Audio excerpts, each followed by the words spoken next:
ओम नमो भगवते वासुदेवाय। नमस्कार दोस्तों, स्वागत है आप सभी का हमारे YouTube चैनल पर। दोस्तों आइए सुनते हैं श्रीमद् भागवत महापुराण की कथा। दोस्तों पिछली कथा में हमने वर्णन किया था देवहूति के साथ कर्दम प्रजापति का विवाह। आज की कथा में हम वर्णन करेंगे कर्दम और देवहूति का विहार। श्री मैत्रेय जी ने कहा, विदुर जी, माता पिता के चले जाने पर पति के अभिप्राय को समझ लेने में कुशल साध्वी देवहूति कर्दम जी की प्रतिदिन प्रेम पूर्वक सेवा करने लगी। ठीक उसी तरह जैसे श्री पार्वती जी भगवान शंकर की सेवा करती हैं। उसने काम वासना, दम, द्वेष, लोभ, पाप और मद का त्याग कर बड़ी सावधानी और लगन के साथ सेवा में तत्पर रहकर विश्वास, पवित्रता, गौरव, संयम, शुश्रूषा, प्रेम और मधुर भाषण आदि गुणों से अपने परम तेजस्वी पति देव को संतुष्ट कर लिया। देवहूति समझती थीं कि मेरे पतिदेव देव से भी बढ़कर हैं, इसलिए वह उनसे भी बड़ी बड़ी आशाएं रखकर उनकी सेवा में लगी रहती थी।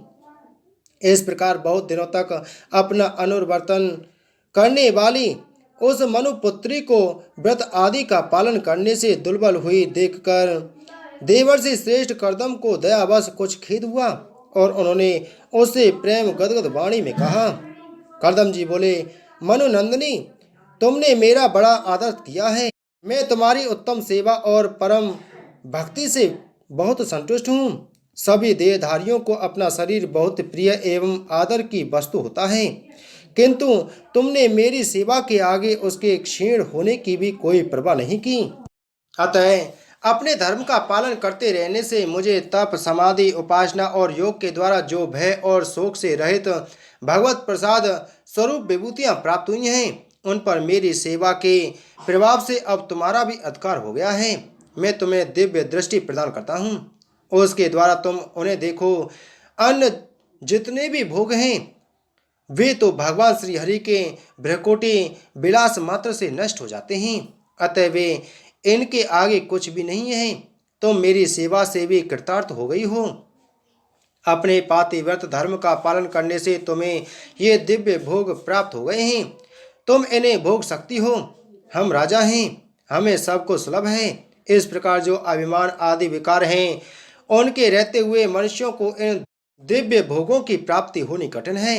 कर्दम जी के इस प्रकार कहने से अपने पतिदेव को संपूर्ण योग माया और विद्याओं में कुशल जानकर उस अबला की सारी चिंता जाती रही।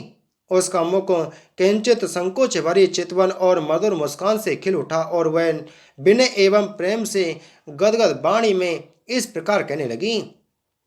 देवहूति ने कहा, द्विज श्रेष्ठ स्वामिन, मैं यह जानती हूँ कि कभी निष्फल न होने वाली योग शक्ति और त्रिगुणात्मक का माया पर अधिकार रखने वाले आपको ये सब ऐश्वर्य प्राप्त हैं, किंतु प्रभु, आपने विवाह के समय जो प्रतिज्ञा की थी कि गर्भाधान होने तक मैं तुम्हारे साथ गृहस्थ सुख का उपभोग करूंगा, उसकी अब पूर्ति होनी चाहिए, क्योंकि श्रेष्ठ पति के द्वारा संतान प्राप्त होना पतिव्रता स्त्री के लिए महान लाभ है। हम दोनों के समागम के लिए शास्त्र के अनुसार जो कर्तव्य हो उसका आप उपदेश कीजिए और उबटन, गंध, भोजन आदि उपयोगी सामग्रियां भी जुटा दीजिए, जिससे मिलने की इच्छा से अत्यंत दीन दुर्लभ हुआ मेरा यह शरीर आपके अंग संग के योग हो जाए, क्योंकि आपकी ही बढ़ाई हुई काम वेदना से मैं पीड़ित हो रही हूँ। स्वामिन, इस कार्य के लिए एक उपयुक्त भवन तैयार हो जाए, इसका भी विचार कीजिए।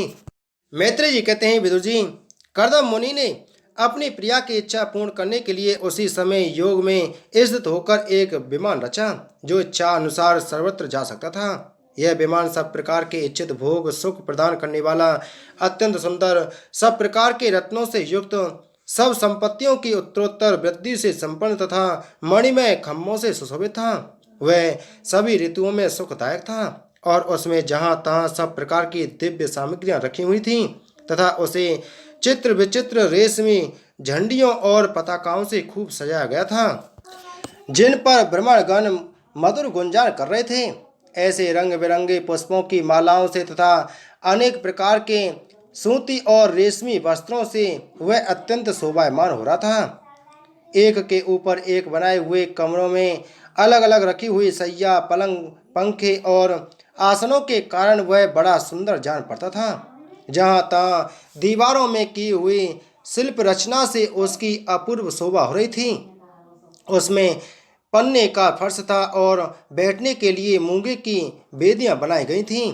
मूंगे की ही दहलियां थीं।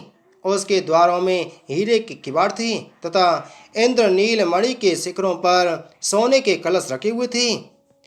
उसकी हीरे की दीवारों में बढ़िया लाल जड़े हुए थे जो ऐसे जान पड़ते थे मानो विमान की आंखें हों, तथा उसे रंग बिरंगे चंदोबे और बहुमूल्य सुनहरी बंदरवानों से सजाया गया था। उस विमानों में जहाँ तहाँ कृत्रिम हंस और कबूतर आदि पक्षी बनाए गए थे जो बिल्कुल सजीव से मालूम पड़ते थे। उन्हें अपना सजातीय समझकर बहुत से हंस और कबूतर उसके पास बैठ बैठकर अपनी बोली बोलते थे। उसमें सुविधा अनुसार क्रीड़ा स्थली, शयन गृह, बैठक आंगन और चौक आदि बनाए गए थे जिनके कारण वह विमान स्वयं करदम जी को भी विस्मित सा कर रहा था।